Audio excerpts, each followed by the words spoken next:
Hello and welcome to the Bigger Boat Podcast, the movie podcast going through Steven Spielberg's back catalogue, one film at a time. I'm Luke, and as always, I'm joined by my friend Joey. Hey, Joey. Hey, how's it going? Very well, thank you very much. Now, when we chose to do this initially, we chose Steven Spielberg because we thought, that'll be fun. It'll be light-hearted.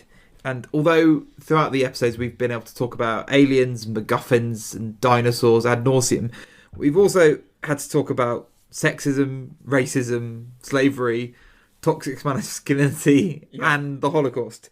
So, fortunately today is another light-hearted episode as we go headfirst into the Israeli-Palestinian conflict. Yes. Woohoo!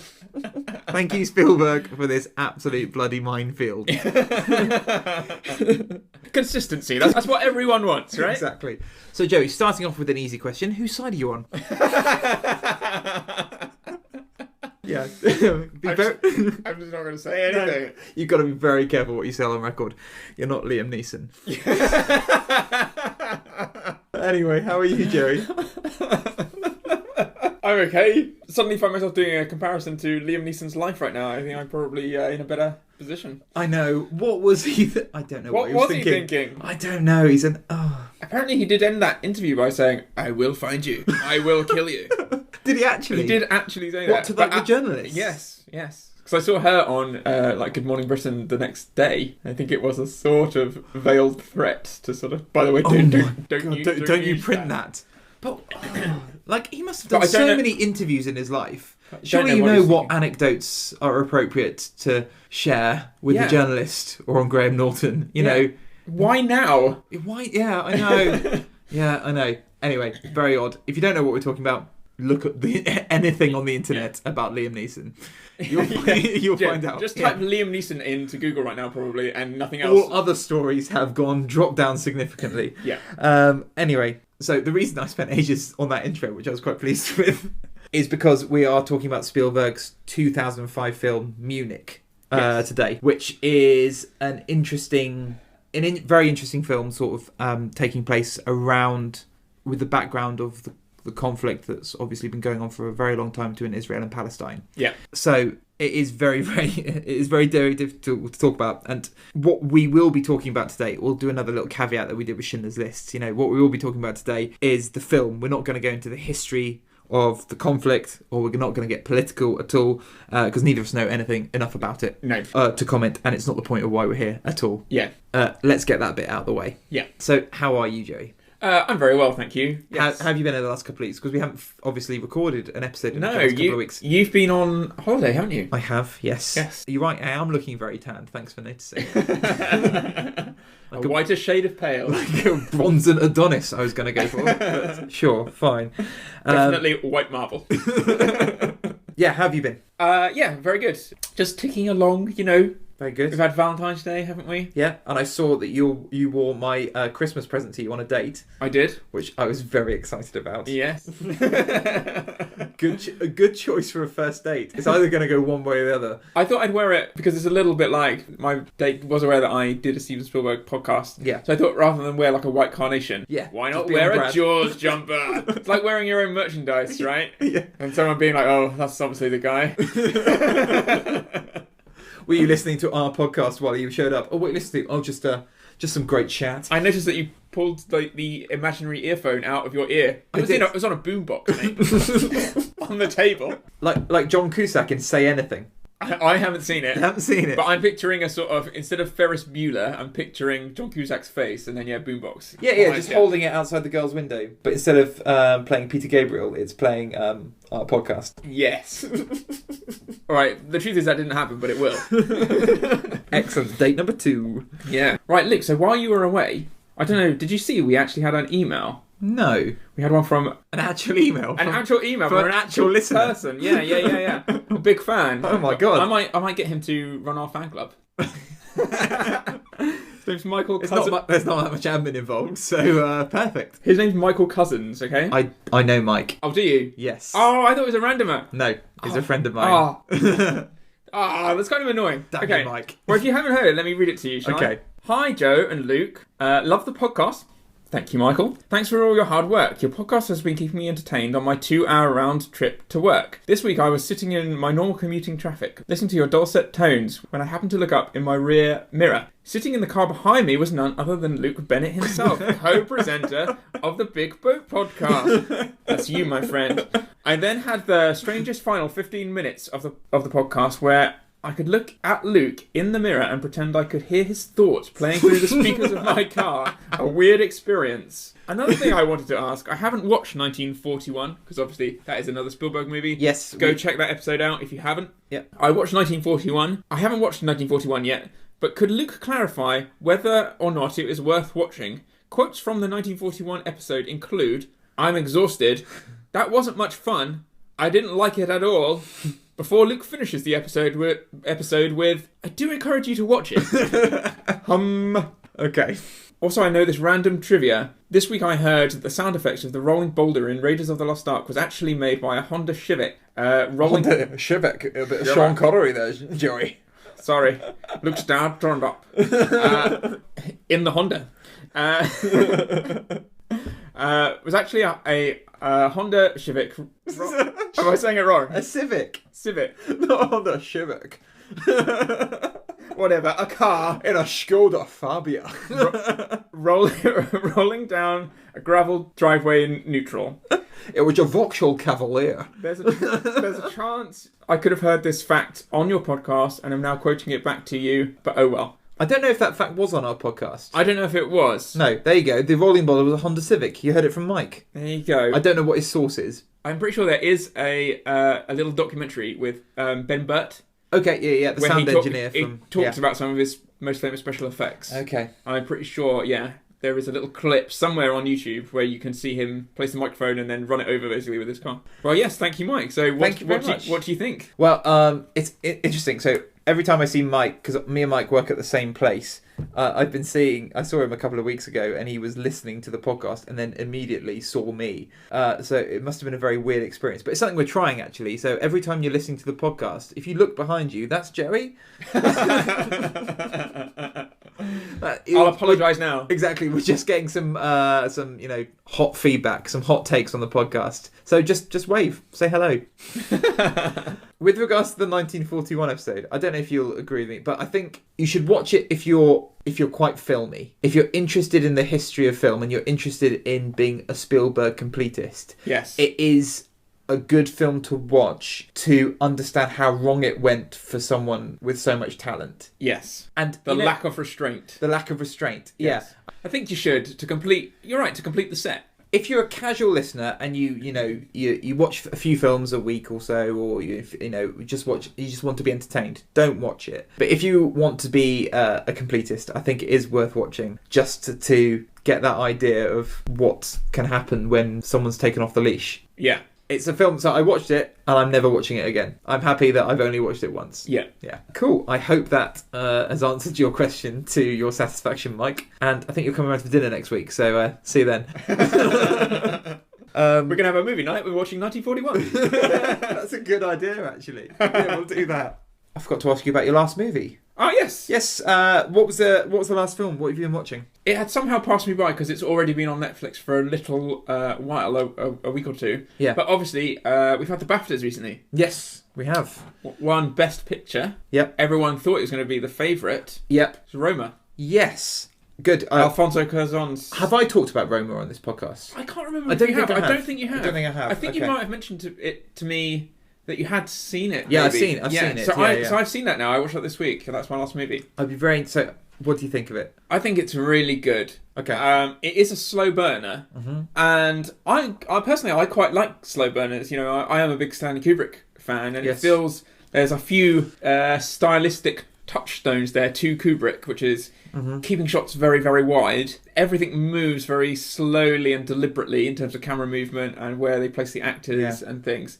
And also, we've mentioned before, as part of Steven Spielberg adopting the same style but not quite doing it quite so well. Yeah. You know how each scene feels very separate because of that use of camera technique? Like everything, each scene is more or less one shot. give or Yes. take a couple of intro shots at the beginning. Yeah. Which makes You it feel are- like a very separate set of It makes you jigsaw. feel like you're there. Yeah. Yeah. Makes it feel like a very separate piece of... It makes it feel like you're watching sort of individual pieces of a jigsaw puzzle almost. Yeah. That by the end, it makes a complete picture. Yeah. And suddenly, the character development isn't rammed down your throat, and it's certainly not telling you you should think this about this person. No, absolutely not. And so that's what I really like about it, because Kubrick does this, which is, it's up to you to pick the themes out there, but yet they're actually quite clear if you're open to them. Yeah. Yeah. If you haven't seen it, the basic story is it's sort of based on Alfonso Cuarón, the director's upbringing himself, set in a district of, I think it's Mexico City, isn't it, called Roma. Yeah. And it's the story of the maid who lives there, essentially, who is very much a part of this middle-class Mexican family, but also very much, he's a part of it, but separate. Yes. It feels very domestic, doesn't it? It feels like... Yeah. It feels like you're just watching a normal household scene. For me, I did like, and I could appreciate the cinematography in this is just remarkable. Yeah. You could take any single shot, pause it, and that's a picture you can put on a wall. Yeah. Like it's a black and white film, and it's absolutely beautiful. Yeah.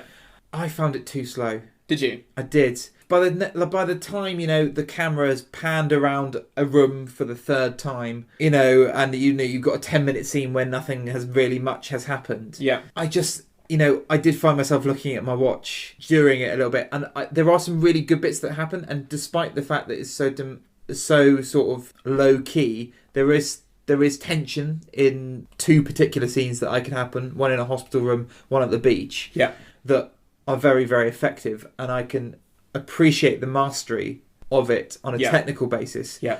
But for me, I just found it a little bit dull. There's a third scene which I thought was particularly impressive. But there's another point at the shopping centre that I'll make about that. Yes, when she goes to pick up a crib, a cot. Yeah. And so that's true. Yeah. And so the shot just expands in terms of scale. As I say, there's no cut in it. But yeah, basically there's a pan, and without giving too much away, there's a huge amount of people in this sort of...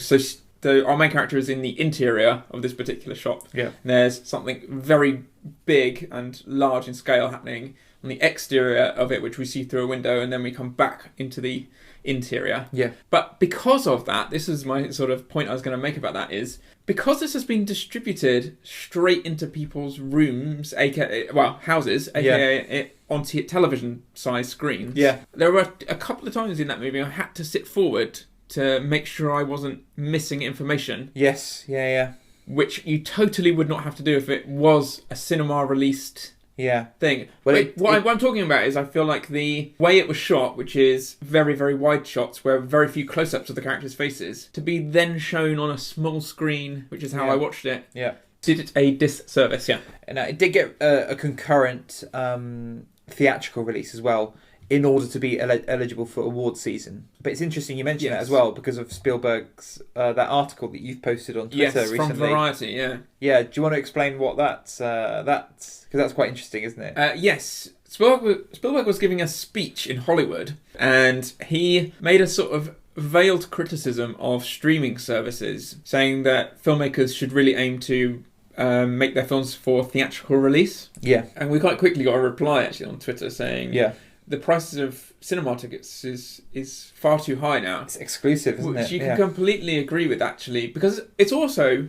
The thing about the cinema is it's not just the price of the ticket administration. It's parking. It's if you need to pay a babysitter. Yeah. There's other expenses, whether you buy a drink there or popcorn. Yeah. It soon mounts up. And so, I don't know. It's hard not to be a little bit like Spielberg. I feel like that is perhaps an old-fashioned, like a real determination to hark back to It is. So a past time now. It's true. Unfortunately. And it is easy for Spielberg to say that, because obviously all of his films will very easily get a theatrical release. Yeah. But for streaming, and I completely understand, like the way you see films, like with Roma, I think it would have been a lot better in cinema. I agree. Totally agree. And that communal experience of watching a film in a group of people, providing they are to borrow Komodo Mayer things, code compliant. You can't beat that. Seeing something in a cinema on a big screen, there's something because it makes amazing about it. It makes you turn your phone off as well, doesn't it? Exactly, yeah. And then, especially where a film is sort of open to interpretation, like Roma, yeah, you could all go for a beer afterwards and talk about it. Yeah. And that is the thing which I think Spielberg is sort of talking about, is sort of like the culture around film is sort of getting smaller as well, because people aren't going in groups. Yeah, which is why you should listen to our podcast. Yeah, we'll capitalise on that. But however, the amount of stuff, like, we've both got Netflix subscriptions, the amount of independent films that don't have a theatrical release, that get released on Netflix, that Netflix have provided also without a lot of studio interference. Yeah. For directors to make and writers to make the films they actually wanted to make, that had that creative control, also to get to such a wide audience as well from Netflix, that they wouldn't have on basically an equal playing field as the mainstream. Exactly, that they wouldn't movies. That they wouldn't have got if they went into cinematic release is huge. And people want to make films, but they also want to make their films seen as well. Yes, and I do personally. I cannot sort of understand the numbers. Sorry to be a numbers man, but I just do not. I do not know how you can make money. Making and then distributing your movie on Netflix.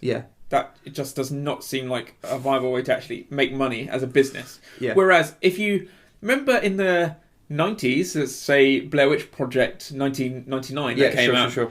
That was made for like $100,000 and it went on to make like 100 million.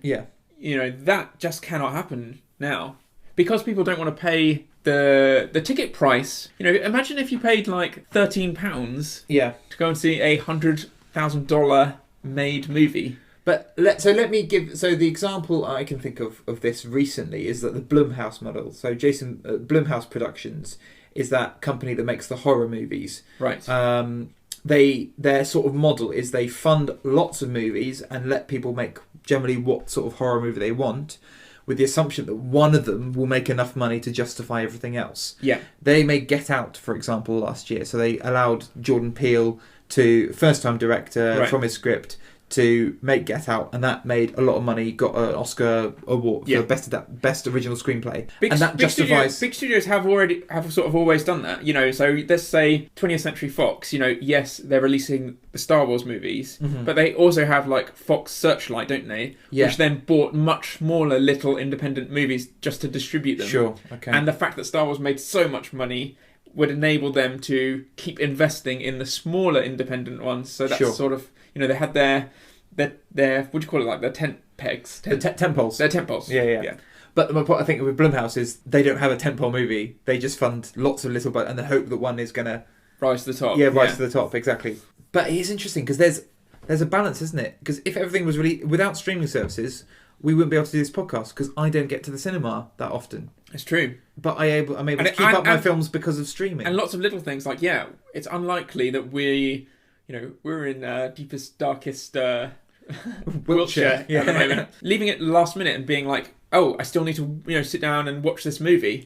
We can, without having to go to a video shop or anything like that. Or even waiting for a DVD to come through the door. Within seconds, we have paid our money and we're watching it. There's a balance. There's got to be a balance. But I do agree with some of the way they're doing it at the moment, in the fact that they are releasing some movies concurrently in theatres and in Netflix at the same time. But you need more independent cinemas. Ultimately, it'd be lovely. But I don't know if that's financially viable financial model. George Sanderman, who joined us for the Jurassic Park episode, friend of the show indeed, of this parish, he said that he read somewhere that Mr. George Lucas predicts that going to the cinema will in the near future cost sort of $20 or $30, but it will be a much bigger experience, as in like you might have a live orchestra or some other sort of entertainment with it, or more like secret cinemas, and it'd be like going to the opera or something. It'd be a much bigger event. I mean, that would be interesting. I mean, I do tend to go to the new Avengers movie dressed as Thanos, so so I'm making it a big event. I'm going to purple myself. That's enough about that. So, have you watched a film this week? I did, yeah. I watched. Well, actually, because I've been on holiday, the Wi-Fi is actually very good on one of the Canary Islands. So who knew? I read a fact today which said the internet on the moon is faster than most people's houses. No way. Really? Yeah. Read that from the QI. That's really good. Little trivia app. That's a good fact. So I ended up watching a few documentaries because I haven't watched a documentary in a while, and there's one on Netflix called Fire. I've seen Fire. Have you seen Fire? Yes. Good, excellent. I'm glad we got a film we both can talk about. Yeah. So Fire is a very interesting story, and you may have heard about it in the news, but it bypassed me. I wasn't aware of it. No, I wasn't aware of it. Bigger in America, but Fire was Fire Festival was meant to be this amazing exclusive music festival that happened on one of the Caribbean islands. Well, it originally developed as a sort of booking a big artist platform, didn't it? Yeah, exactly. It was meant to be an app, and in order to boost the app, so they were going to put on the festival, and the app was about booking talent. So if you want Ed Sheeran to play at your daughter's bat mitzvah, for $2 million, you could just do it on an app. Yeah. So which is weird. But anyway, in order to promote this, it was by this entrepreneurial guy. He was like, I'm going to put on a music festival. He bought an island, which was apparently like owned by Pablo Escobar or something like that. Yes, it was. And wanted to put on a music festival. But unfortunately, he advertised the music festival on social media with this amazing promotional video of all these, beautiful men and women on a beach, having a great time, and then booked all these artists. And didn't he pay one of the Kardashians? I paid one of the Kardashians £250,000. Yeah, £250,000 to for one retweet. For a retweet, yes, exactly. That's how much we pay people to retweet our tweets as well. Please do. The invoice goes to Joe Dawson. He's behind you. Yeah, exactly. Just give it to the guy behind you. Yeah. So he booked this and sold tickets at a very, very high price before he'd even got any infrastructure at all. And it ended up escalating and snowballing until it ended up with people arriving on an island, which wasn't actually Escobar's island. It was a different one they had to change. Yeah, it was a highly popularised one because it was in the middle of this festival or something, wasn't it? It was like this regatta or something like that, wasn't it? Yeah. But the people, like these rich kids, ended up showing up, and there being no festival at all. Yeah. Being told they were going to stay in sort of luxurious tents and stuff. And they're a sort of forensic tent, aren't they? They were hurricane relief tents. And that's right. Because there'd been a storm the night before, all the mattresses were sodden through. And this was people who paid like thousands of dollars for luxury tents. Yeah. So it's basically the story of a complete omnishambles. Yeah. But it's the story of the guy, the entrepreneur, who basically, he believes his own BS, essentially. Yeah. And it's about the story of him just being a compulsive liar and completely delusional. And it's also it's a cautionary tale about social media, isn't it? It is, yes. How you present yourself on Instagram and Twitter is not necessarily what's actually happening. Yeah. For example, if you looked at our social media accounts, you would think we're two losers talking about films. But anyway. But I really like the film. I thought it was a really well-made documentary. It was. Really interesting. So it's called Fire, and that's spelled Fye. Well worth checking out if you don't know the story. Yeah, it's absolutely brilliant. Yeah, cool. Shall we talk a little bit more about Munich now? Yes, let's do it. We're about to watch the film, but let's just do the synopsis briefly, shall we, for people? So if you haven't watched it, I think I've mentioned this on previous episodes because I really like Munich. Yeah, this is one of your favourites. It's one of my favourites. Looking forward to. Yeah, absolutely. I have seen it once before, and I just remember it being very talky, and I have to admit, I remember being a little bit bored by it. Okay, we'll see. I remember watching it. It's one of the Spielberg movies I've watched the most. To be honest, yeah. Like apart from let's say Indiana Jones, probably Munich. After that, I've seen it a number of times. Wow. I really liked it growing up. Yeah, I don't know why. That's interesting because in a sort of from a marketing point of view, I always feel like Munich sort of came and went. Yeah. I feel like there wasn't a lot of posters for it and things. It just seemed to sort of Spielberg has made this film called Munich. I think it's one I watched on DVD and I thought this is amazing. And I remember just thinking this is a great film, and it's just one I thought came back to a lot. I don't know why, but essentially what the story is, it's you've probably heard of the disaster at the 1972 Munich Olympics, in which 11 Israeli athletes were murdered by a Palestinian terrorist group called Black September. this is the story of the Israeli response to those terrorist attacks, the covert Mossad operation to assassinate the men responsible for the planning of the Munich attacks. Yeah. And that's all we'll say at the moment. Yeah. Shall we go watch a movie? And Sure. yeah. 2 hours and 45 minutes of our lives. Is that how long it is? Yes, it is. We'll see you then. We'll get our pyjamas on. Yeah.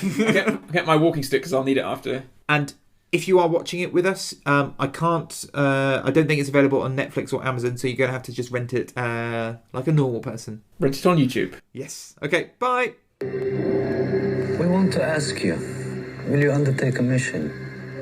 You will have to leave the country and your family. I can't live with refusing this. So we are back. We are back. Yes. We survived. Yes. Let's talk about the main thing that everyone wants to talk about, the sex scene.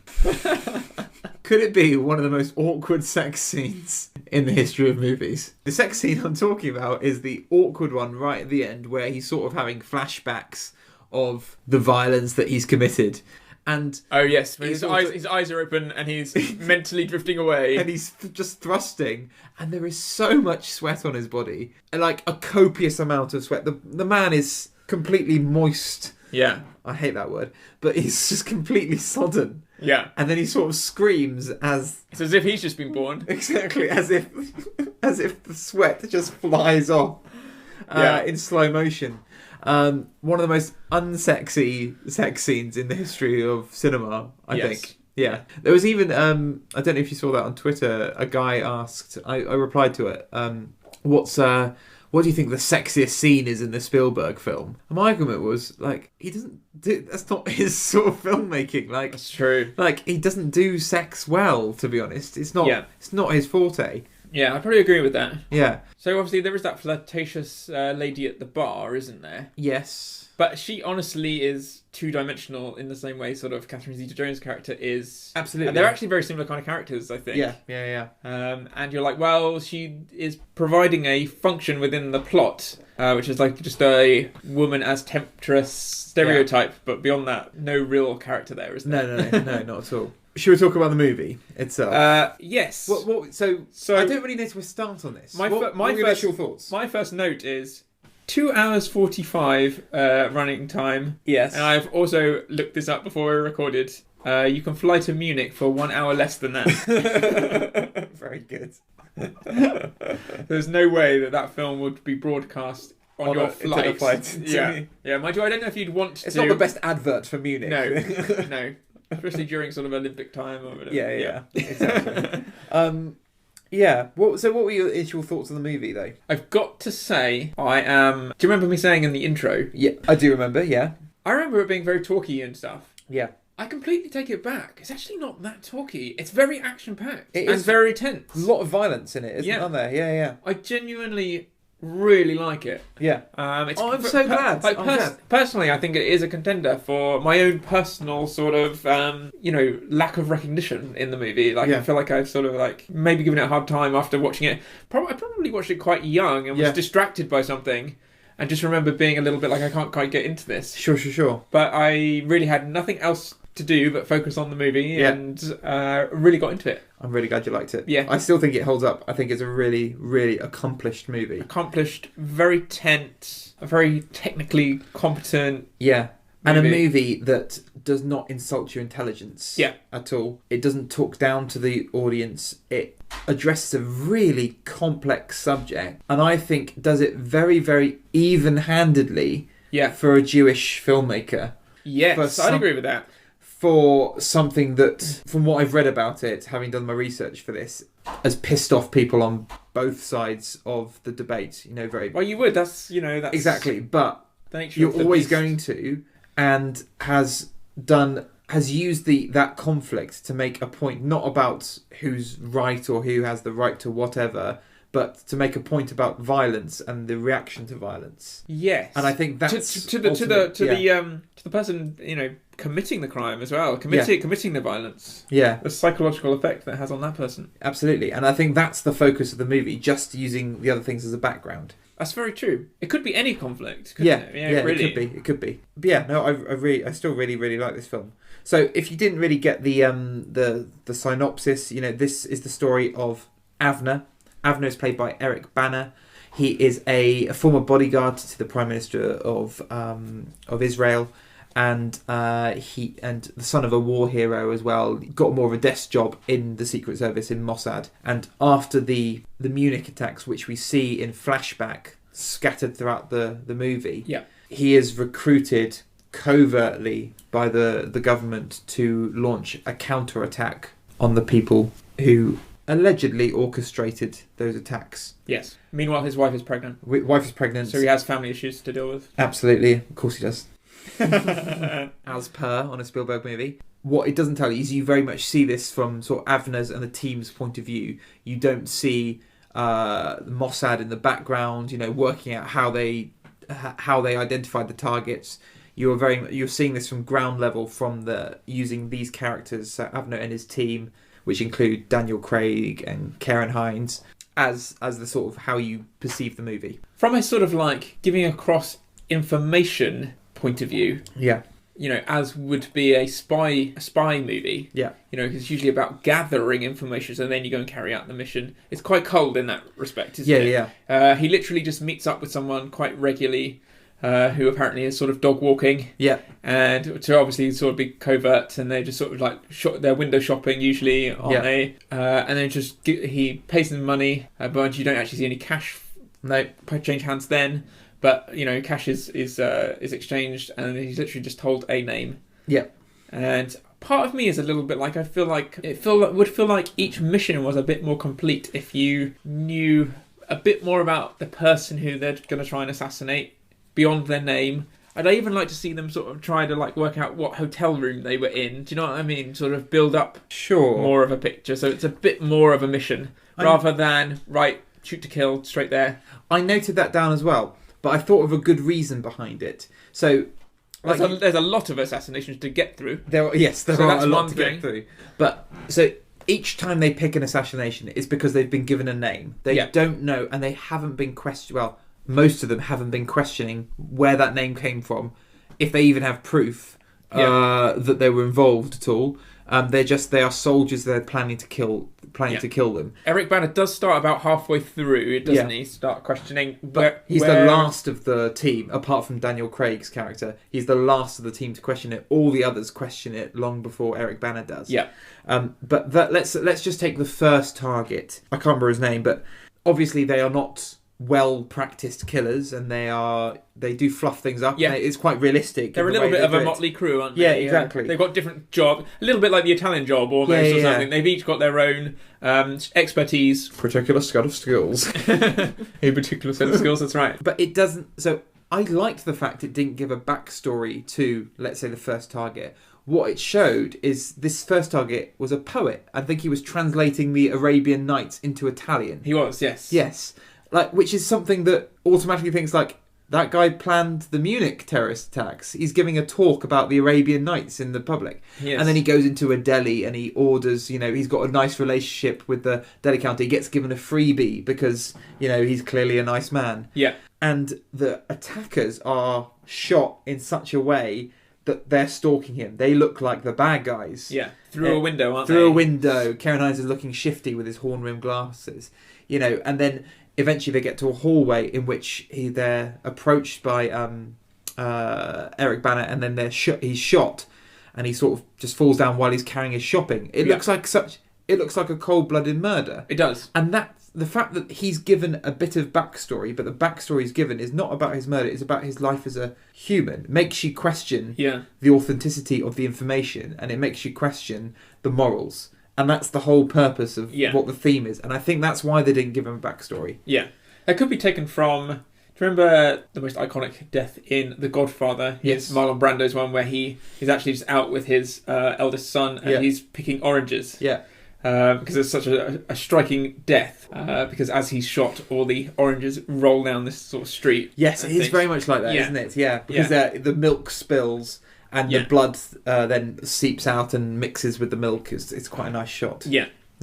Sounds morbid of me, doesn't it? But yeah, but I think that is the point, isn't it? Is it they contrast each other, don't they? The domesticity of his life versus that he was part of this historical event. Yeah. It does that with a lot of the other attackers as well. A lot of them are presented as regular guys. Yeah. And you can see with each murder, Avner, Eric Bana's character, is getting more and more uneasy with the fact that he's, even at one point, the one in the murder in the bomb in the hotel room, the fact that he interacts with the man because he's staying in the hotel next to him. Yeah. And he's having a normal conversation you would do with a stranger just trying to make small talk. Yeah. It makes him more and more uncomfortable. Yeah. And I just think it's done so well. What I would say, because there's a lot that I really liked about this film, but on my little notes of what I didn't like is I just felt like the setup could have been a little bit more clearer. And that's maybe why I didn't like it when I was younger. Yeah. I know this scene does exist before people start tweeting us, but basically what you want really is a sort of a Bond setup in a way, which is like, your mission, should you choose to accept it, Mr. Banner. Yes, sure. Is to assassinate these terrorists, and they should either show a shot of them going about their life, or, as is sort of a cliched way to do it, a photograph. So then you associate that image of that person's face with... You want to, like, with a terror scene, like these 11 men are, planned for murder. Are at large, and it is your mission to assassinate each of them. That's just not quite clear. As in, like, it's slowly drip-fed to you. Yeah. But you're never quite sure which one is the target, because, quite frankly, a lot of sort of, like, Palestinian men amongst a bunch of Italians can sort of blur into the background a little bit. Yeah. And so I just felt like it could have been slightly clearer. To the extent that, little things help. I was recently reading an article about how J.K. Rowling is able to keep track of so many characters. Yeah. And giving each character a specific trait does it, so Hermione's got big teeth, which she keeps mentioning. Yeah. Harry's obviously got his glasses. Ron's got his red hair. Yeah. You just give them like one quirk to separate them slightly from the crowd. The Palestinian terrorist with the quiff, or the Mohican, or the. Well, you've got the sort of the big bad. He never has any dialogue, but it's they say he's the big one. Salami is his name, isn't it? Yes. And he walks around with sort of aviator glasses on, and even at night or indoors. Looking a bit like Freddie Mercury, actually. Yeah, a little bit. He's the only one that I can even remember the name of. Yes. Obviously, I remember that. But again, I agree. A bigger deal could be made about it. And like you said, that introduction scene where they're giving him the mission, or they're drip feeding him information. I think there's one line Jeffrey Rush says saying, there are 11 terrorists, and he says it quite quickly. Yeah. And so if you weren't paying attention, you've missed it. Yeah. And that's the plot of 2.5 hours. But it is there. It is there if you look for it. Yeah. And that's why it's not dumbing things down. Yeah. And I do... And the mission does change, because, they kill the first 3, and then they're told, there's more. And then there's also like, we need to... Or they decide to kill someone else, because... Remember, Louis, the French guy, gives him more information saying this guy has now taken over the one you killed job, and he's even worse. So, exactly. For that reason, it sort of works.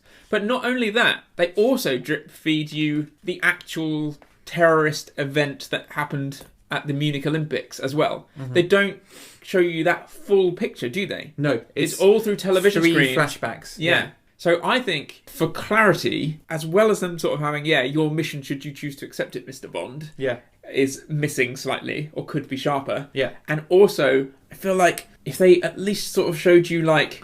Because, for example, at the beginning, you just see the fireball when the bomb goes off. Mm-hmm. You don't even realise until you're told later, it was the hostages that got killed in that. Yeah. So you need to sort of... There's a fair bit to get your head around if you're not paying quite enough attention. True. My argument to that would be is pay attention. Yeah. But yes, I do know what you mean. Because you mentioned the flashback scenes, I thought they were done really well. So there's 3 episodes, because you already mentioned it. What I really liked is the fact they're mixing real footage on television screens with the fictionalization of the event. This is on my list of very Spielberg-y moments. Yes, because he does use television screens, and we've noticed he often uses like cartoon characters as well, doesn't he? He will be in a similar predicament to the characters that are in the actual movie. Yeah. And then did you notice? Just a small piece of trivia. Do you remember during one of the shots to do with the terrorist attack in the Munich stadium, it cuts to 3 women, and there's like a young girl in the middle, and she's really crying, and her aunt sort of hugs her. It's just one like 2 shots maybe. Okay. I'm pretty sure that's Sasha Spielberg. Spielberg's daughter. Because she made an appearance in The Terminal, didn't she? She did. She's also got, I think she's the little girl in the bed when the dinosaur walks past in San Diego in... Is she? Yeah. Very good. The Lost World. But is that a she slapped someone in Indiana Jones 4, but we haven't got there yet.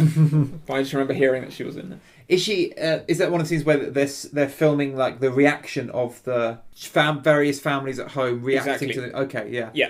And that's a really good scene, and that sets up the whole thing because what you're seeing is the Munich attacks as they're playing out, and you see people's reactions to them. Everyone is upset, but for different reasons. Yes, because you see people reacting to it. You see a Jewish family reacting like that, saying, "Oh God, this is awful. 11 terrorists were killed." And then you see a Palestinian family react to it, reacting when the Black September, the terrorists were killed, and being very upset with that as well. Yeah. And already, in a very subtle way, you're establishing this is much more complex than you think. This is not these guys are good, these guys are bad. This is God knows what's going on, and this is much more complex than we think. Yeah. And I thought that was a really, really good way, a very subtle way of setting up the themes. Yes, it is a really good way of doing it. And you're right, it's not dumbing down for the audience. But I'm coming at this from having read the synopsis before. I have actually even seen the movie before, but couldn't quite remember it. Yeah. Which then, to make sure that I understood this movie, I read a little bit about the conflict and stuff. So I just wonder if you had a completely blank mind, someone our age... I do. someone our age who perhaps, might have, not heard about the conflict for a while. Yeah. I wonder if they would struggle with the sheer amount of information coming at you for the first 20 minutes. But maybe that's why I've enjoyed this with repeat watching, because every time I see it, I pick up something new. Yeah. Like that time. You're right. I've watched this a couple of times before. I wouldn't have picked that up. I wouldn't have noticed that. But now, even with the 4th, 5th viewing, I've picked up different things. Yeah. Yeah. But yes, you're right. You're right. But I suppose it's quite good because it got us, I certainly got me wanting to know more about the conflict and things. I want to know the reasons why this took place, for example. Now we've set the scene for a little bit. Should we talk a bit about some of the themes? Yeah. I think one of the main ones is morality, really, isn't it? The big question that I think this film's asking is counter-terrorism terrorism? Yeah. Is counter-terrorism murder? Yeah, I suppose. Yeah, exactly. Is it just as bad? Is it an eye for an eye? Yeah, and it's not the first time he's brought this up, because it did remind me of some of the conversations that the soldiers were having when they were very disenfranchised in Saving Private Ryan. Yes, they were talking about these very themes, and we see this again now. This was especially pertinent at that time because this was released right in the middle of the war on terror and, the US and UK army efforts in the Middle East. Yeah. So, very, very pertinent. And I think from reading about some of the main criticisms, which I alluded to earlier, one of them from pro-Israel groups was the concept of moral equivalence and the fact that people were humanizing demons. And what I mean by that is the fact that the people who were Avner's group, who were killing the terrorists who orchestrated it, were not being portrayed as heroes. They were being portrayed as being morally equivalent to the people who were the original terrorists of the original terror attack. Yeah. It was saying that, their countermeasures or countermeasures, were just as bad as what happened in Munich. Yeah. And one of those criticisms was even by the guy who wrote the book.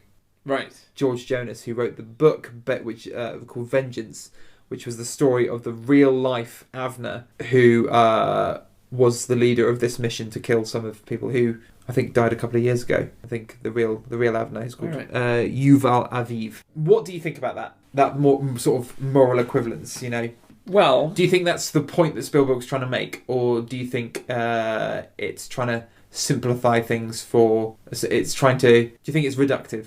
No, I don't think it's trying to simplify anything. I think it turns what is essentially quite a simple premise, which is go get the bad guys, into a more complex, psychologically interesting piece of work for me. And I think if you did that, like you portrayed these are the good guys killing these bad Palestinians, that's a much more difficult film to sell or to swallow. Yeah. Isn't it? Yeah. Like, well, actually, it's much more complicated than that. I would say, like, one of my favourite scenes is actually one of the most simply shot ones, which is where the bomb maker is talking to Eric Bana, and he's having a real, almost sort of, because I feel like the Jewish faith is sort of connected to the identity, he's having not only just a sort of like a crisis of faith almost, he's having a crisis of identity, isn't he? Yeah. And he tries to like redefine to himself, what it means to be Jewish. Yeah. And also, I really love that scene. I think it was just really well done. It wasn't saying, if I do this, it means one thing. If I do that, it means another. It's just like, I'm in this situation right now. Yeah. Who am I? Sort of. But also what it means to be human. And, so one of the criticisms, like I said, was about the fact that they were humanising demons, humanising the Palestinian terrorists. But I would argue that, let's say, take Schindler's List. I think that humanised Amon Goeth, not in a good way, in the fact that it showed that this war criminal, this monster who murdered loads and loads of people in the concentration camps, that he was a petty, selfish, he had very, very human traits. Yes. So I'd argue that it did humanise him. It didn't tell it was any less of a monster, but it did humanise him. And this film, you said it's about him, Avner, trying to find his Jewishness. I think it's about the film is about dehumanization. I think it's about Avner's dehumanization from a generally well-rounded individual into someone through violence and through these actions loses his humanity and is desperately trying and knows it. Yeah. That's true. Actually, he's conscious of it. In fact, that's his fatal flaw, isn't it? He lets it come through to him, doesn't it? He lets it sink in, doesn't he? Yeah. And you can take a film like this and you can throw it in Terry Gilliam's face, can't you? Because we do talk about this this clip that I saw of Terry Gilliam criticising Spielberg films for giving people too many easy answers. Yeah. And if anyone says that, he's too simplistic, he's too sentimental, you just show Munich in their face. Yeah. I think. Because I think this is the most adult film he's made. Yeah. Where it does end and you're still conflicted as to... You're conflicted... And, from the point of view of, having seen the film from Eric Bana's through his eyes. Yeah. And you're conflicted about the whole situation in general. Yeah. It's ambiguous, isn't it? It is ambiguous. It doesn't have that moral clarity that a lot of Spielberg films do have. No. Which is really interesting. Mm-hmm. Because... From a Jewish filmmaker. That's the point I was going to make. Sorry, I got in there because he could be firmly rooted on one side, couldn't he? Absolutely. Yeah. Another sort of theme that I...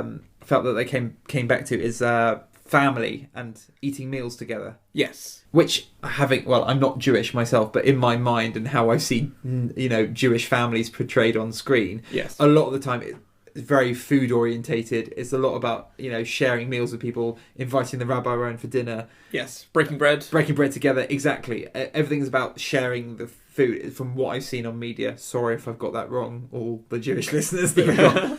And you see this a lot of the times, Avner's a good cook and he makes meals for his team, and he breaks bread with them, and by the end of the film, and even when he's given his mission, which we alluded to beforehand, he sat in a little sitting room with the Prime Minister of Israel, 3 generals, and the leader of Mossad, just in a little, sharing tea. Yeah. It's all quite low key, and I quite like that. Yeah. But also remember when remember the character who gives him the names that he needs is essentially sort of kidnapped and taken to his father, Louis. Yeah. Because they make a meal. They make a meal together as well. Exactly. That's very much about family. Yeah, and that's very much where they talk very openly about sort of the theme of I'm doing this for my family. Yeah, exactly. Which I think is a clever way of that character sort of telling Eric Bana really why he should still be doing this. Yeah. It's a sort of it's a subtle nod that sort of essentially we're the same people if you suddenly decide to turn against me. Yes, exactly. Yeah.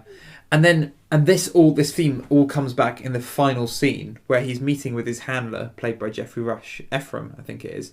He's met him in New York and he's walked away from Mossad, but he says, just come and have a meal with me, come and break bread with me, Yeah. And Ephraim goes, no, and then the film ends. Yes. And it just, that sort of sheds, it's almost saying this mission was doomed to start off with because they've lost sight of what brought them together. You know, they've lost what was right. They've lost that family. They've lost that. They've lost what was important. What was important at the nucleus of the whole thing. Exactly.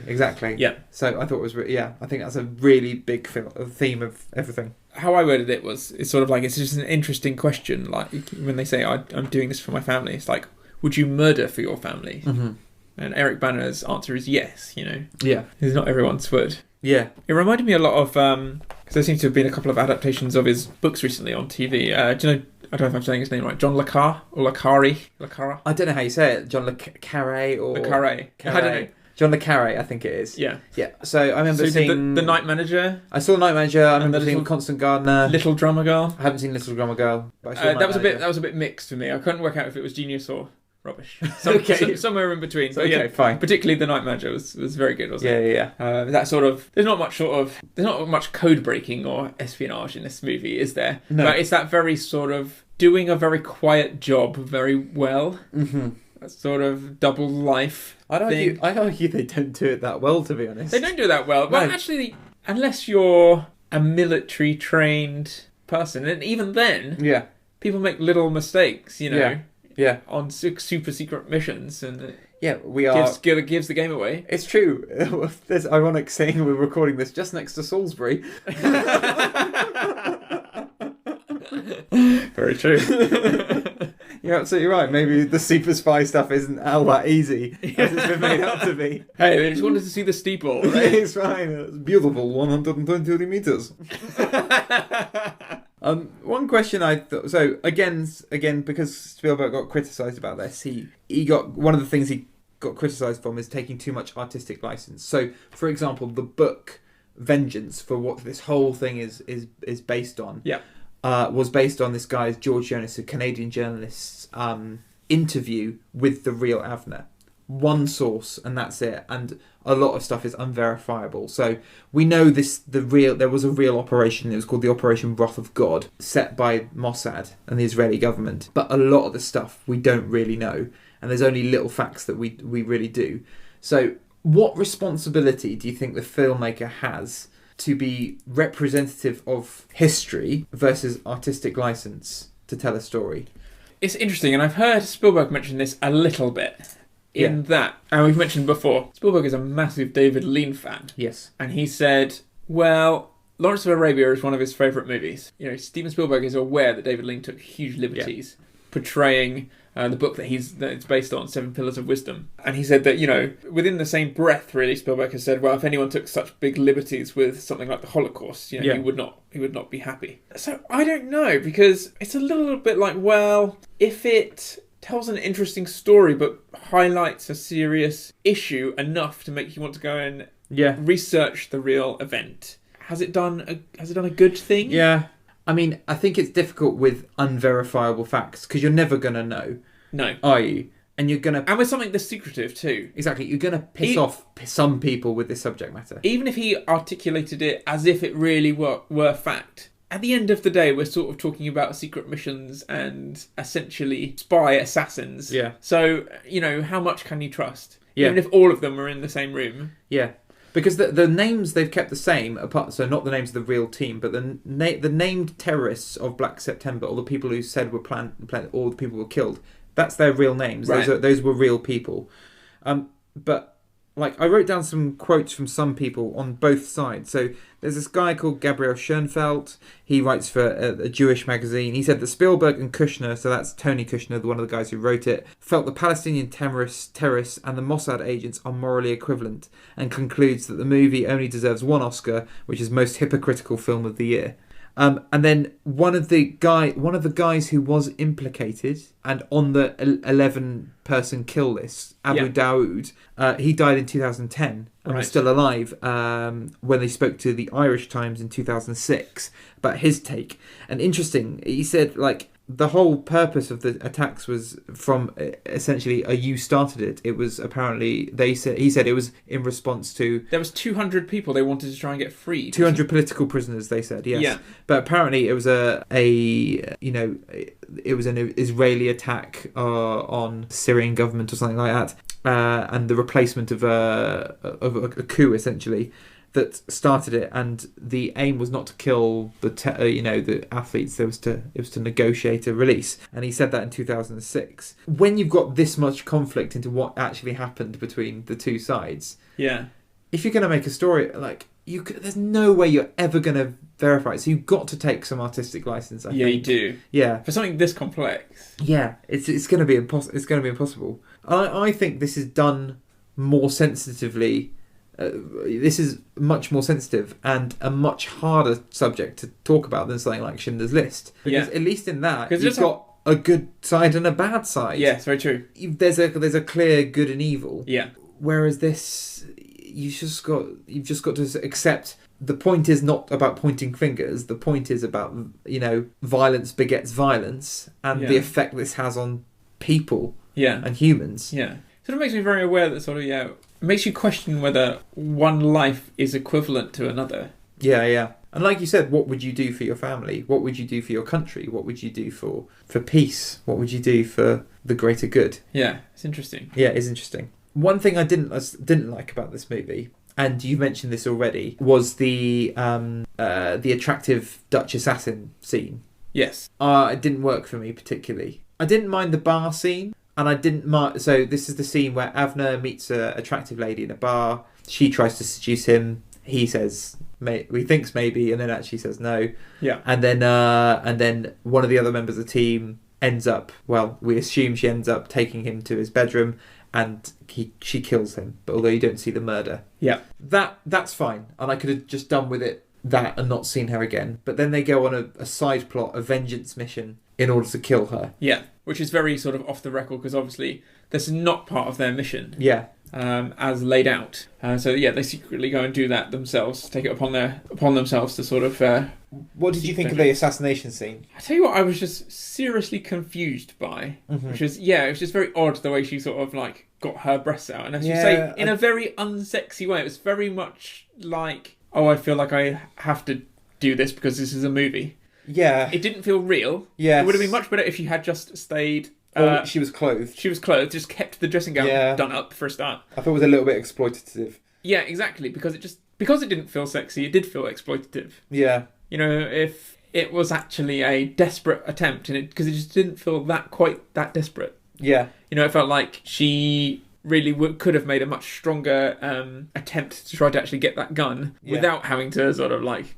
do that in such a desperate way. And then the actual assassination itself, when they have those blowpipe things, it makes a little dark hole where it hits her at the bottom of her neck, sort of beginning of her chest. Yeah. And then another one somewhere a bit further down. Yeah. And then she walks around for a minute or two. Yeah. And then sits down, and then they pop with blood. Or burst, or run with blood a little bit. But there's a delay between them getting hit and then blood pouring out. Yeah. Do you want a bad medicine bit? I mean, I don't know. I've never been shot. But I imagine it would start bleeding pretty quickly after. Not instantly. I'm sure it would take a second or two. But she walks the entire length of the boat, didn't she? Pretty much. And then sits down. And then it starts running. It probably, Yeah, it probably would. Probably. Difficult to know. Less gunshot wounds here in Wiltshire than there were... elsewhere, if you're listening. But why did they choose... why not use a gun with a silencer?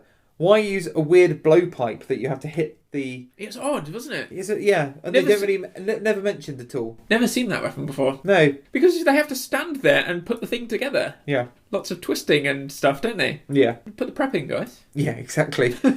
Yeah, so that scene didn't work for me, but that was only like a one small misstep, I felt, in a very, very good film. Yeah. We know Spielberg has a problem with... he doesn't have a problem with, but hasn't made that many strong female characters in his movies. It's generally a bit of a sausage fest, his films. But I did like the wife's character. I thought she didn't have much to do. She came across as quite strong and independent. And although she was the mum who had to stay at home, I thought she was she had a personality. She had a character. Yeah, she did. Yeah, I liked her. Yeah, she was nice. She got the balance right between sort of... She brought him down a peg or two whenever he got a bit too sentimental, didn't she? And exactly. Sort of took Mickey out of his sort of romance. His cheesiness. Yeah. If we start talking more about the actual movie rather than themes, bits that obviously work. because let's face it, Spielberg has always been able to do sort of suspense very well. Yeah. You know, this is the guy who made Jaws. Yes. You know, obviously, like, it's a lot of Hitchcockian technique. Yes. And I've been told recently by a regular couple of listeners, I say Hitchcockian technique a lot. And you're going to carry on hearing it because, you know, if you don't want to hear it, Spielberg needs to stop using it. Just stop putting it in my face. Yeah. All this Hitchcockian technique, all the place. Should we have a drinking game? Every time Joey says Hitchcockian technique, or we say saccharine or sentimental. Yeah. Yeah. Just drink. But I'll be behind you anyway, so I'll just shout, drink! Yeah. Slowly creeping up you. Da-da. Yeah. Da-da. So obviously, this is all based on exactly what I just mentioned, which is often you do the setup first in order to create suspense, which is you explain what should happen. Yeah. And then you carry that plan out, and it's either going to, you know, go according to plan or not. So obviously, a bomb is a very cinematic thing. It's a very dangerous but physical MacGuffin, if you like. You know, it's a thing to center your scene around. So you have the bomb makers explaining, oh, so, you know, this contraption, the bomb itself sits in the middle of this spring, and it's going to go under this person's bed. Mm-hmm. When you turn your light out, it's going to go off. You know, so once you hear that, you expect those sequences of events to happen. Yeah. So that it either goes according to that plan or it doesn't. Really, really tense. Yeah. Every time, isn't it? Absolutely. The scenes I'm specifically thinking of when you say that are the scene with the telephone bomb. So this is the second victim, where it's the guy who's got a daughter who plays the piano.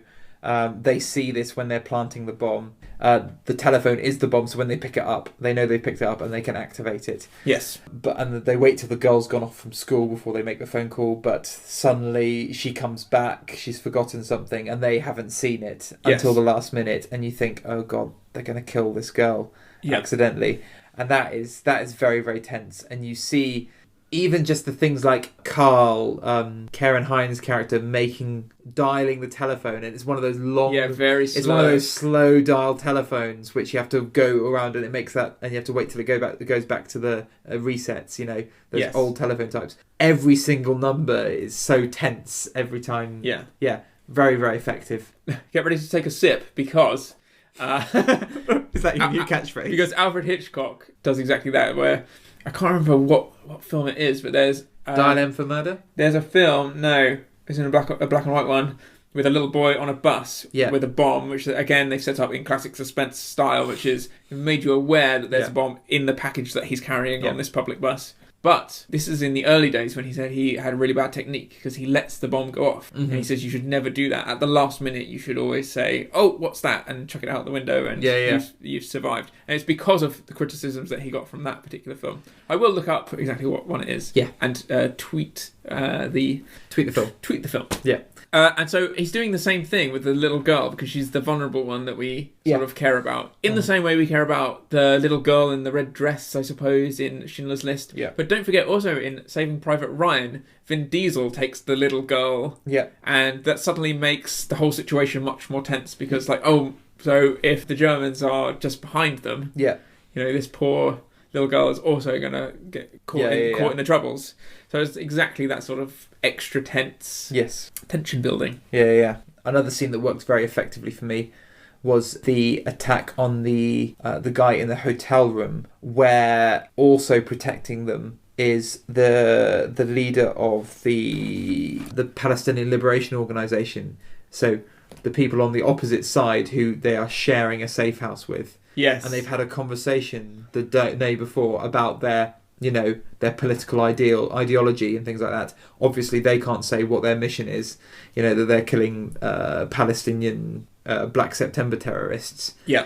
And yet, they have to pretend that he's Swedish or German or something like that, doesn't he? Yeah. And then seeing the guy actually at the scene and having to kill him, and they seeing each other face to face, that's really quite devastating, isn't it? It is, yeah. But it's also really, because they have a really nice setup as well, don't they? Yes. Do you remember so Eric Bana and the rest of his gang are already in the safe house that's been set up for them, and then they walk in, and then they all point guns at each other, and there's a classic Mexican standoff. Yeah.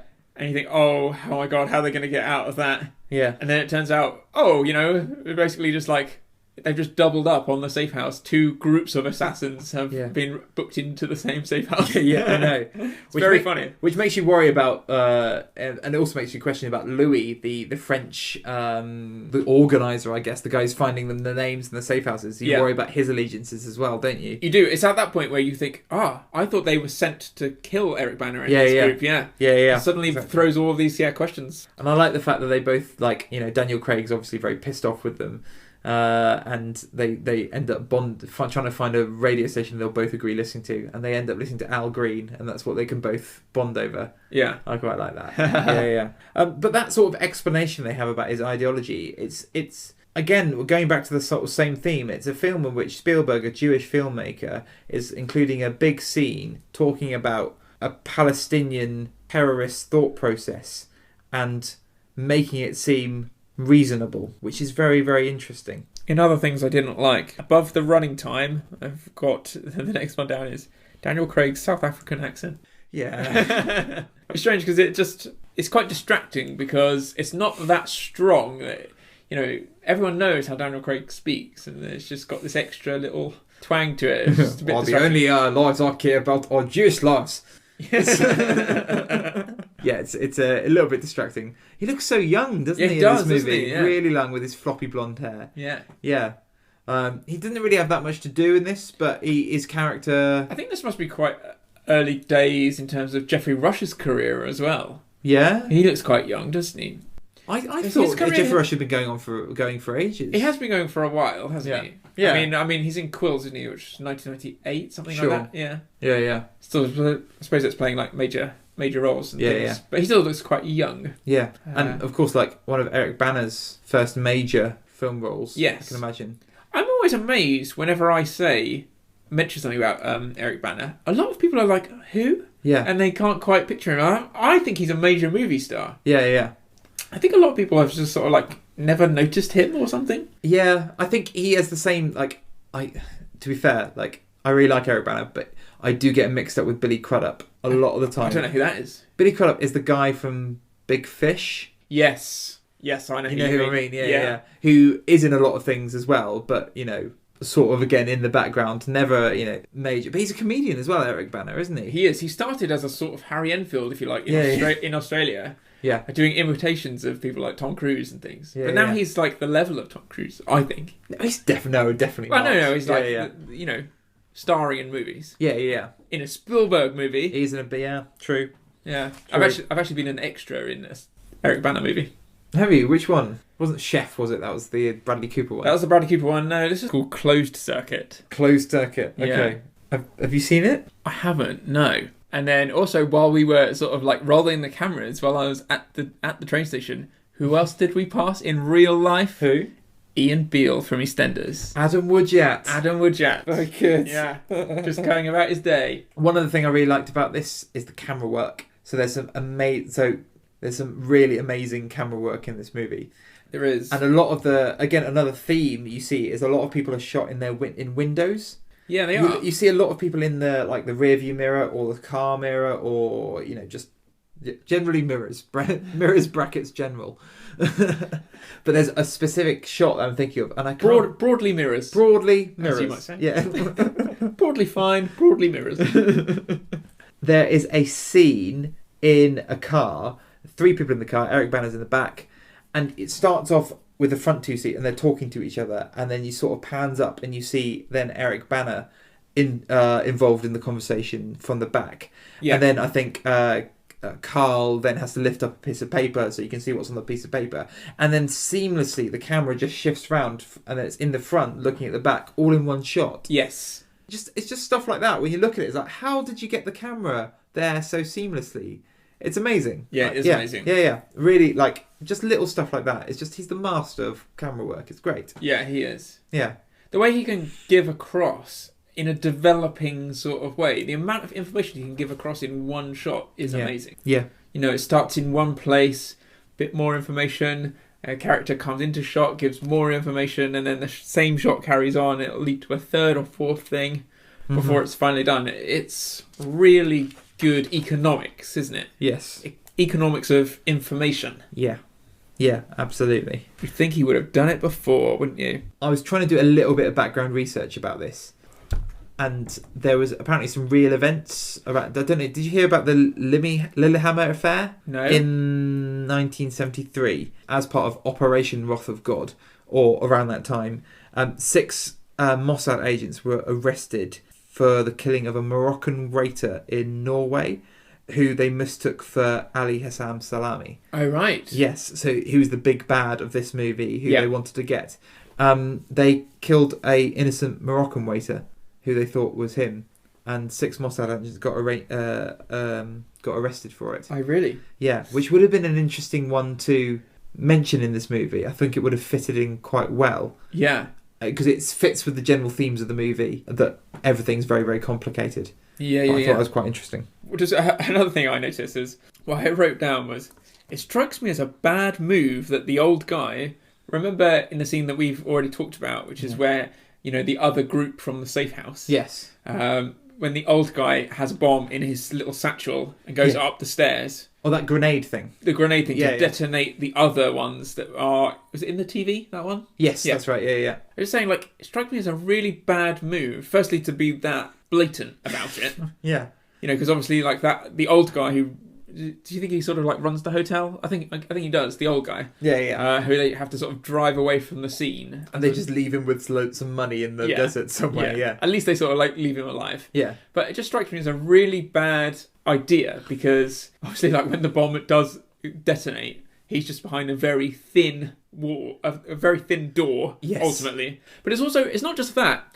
What I really mean is he's compromising the whole mission. Yeah. By doing that. Because if he is killed, basically, they can track, surely, so they start by identifying who he is, and then they'll get everybody else in the group. You know what I mean? But I think the point of but they're not Mossad though, are they? They've had their identities completely stripped. Exactly. And a lot of them weren't, they didn't take the Mossad agents, did they? They took a disparate group of Jewish people. That's true. Who had different skill sets in order so it wouldn't be traceable back to them. But yes, I do know what you mean. It could have compromised everything. Yeah. It was a bit of a ballsy move, wasn't it? Yeah. Yeah. To be using grenades like this, it's a better way. We could just have a gun. Shoot them. Yeah. I know it's not ideal, but you just shoot them. Shall we wrap things up then? Yes. So I think overall, Spielberg has been his detractors say he has a very, very childlike view on sort of quite complex political and moral issues. And I think for this film, some people say is a bit of naive. He's being a bit naive. He's trying. He's making things a little bit more simplistic. But I completely disagree. I think he's telling a story not about the conflict. He's telling a story about the consequences of violence. Yeah, consequences of retaliation. Exactly, and the fact that violence begets violence. Expressing uncertainty and pain is not denouncing it at all. It's saying that violent reactionary behaviour has very, very serious consequences for the individual. Yeah. And I think that's... For everyone and the individual. Exactly, yeah. And I think that's what it's saying. And I think this is probably his most adult film, one of his most adult films. Yeah. And one of his most accomplished. Yeah. I really like this film. It really is very, very good. Yeah. And I feel very bad almost. I feel like I've done myself a disservice for having gone this long without sort of watching it again. So I highly recommend me too. You guys checking it out. Yeah. Sorry it's been such a serious one, but it's quite a serious film. It is quite a serious film, exactly. We made light of it in this introduction, but then got into the nitty-gritty. Next week, we will be talking about... Did you know about this, Joey? It can't be right. I've written down that there's a 4th Indiana Jones movie. A what? I mean, why would you make another one when the first trilogy is perfect? Yeah, I don't know. They ran off into the sunset. I'll double check that at all, but we'll come back with something, okay? Yeah. But I think we've got a very special guest for the next one. Yes, we have. There will be some friend of the show, some inter-podcast chat. Oh yes. Ooh. See what we did there, yeah. Nice. So we look forward to seeing you then. Yeah, thank you for joining us this week. As always, and please, if you like what we're doing here, can you please follow us on Twitter at Big Boat Podcast, and you can also follow us on Instagram at The Bigger Boat Podcast. If you want to, like Mike did too much to his peril. Exactly. Yeah, well done, Mike. You've got a email read out on an internationally acclaimed podcast. That's because my sister also listens and she lives in America, so 2 countries. So if you want to have your email read out or ask us a question like he did, please do get in contact with us at thebiggerboatpodcast@gmail.com. Brilliant. And if you could leave us a 5-star review on iTunes or whatever media you get our podcast on, that would be absolutely grand. See you next week, I guess. See you next week. Okay, bye. Bye.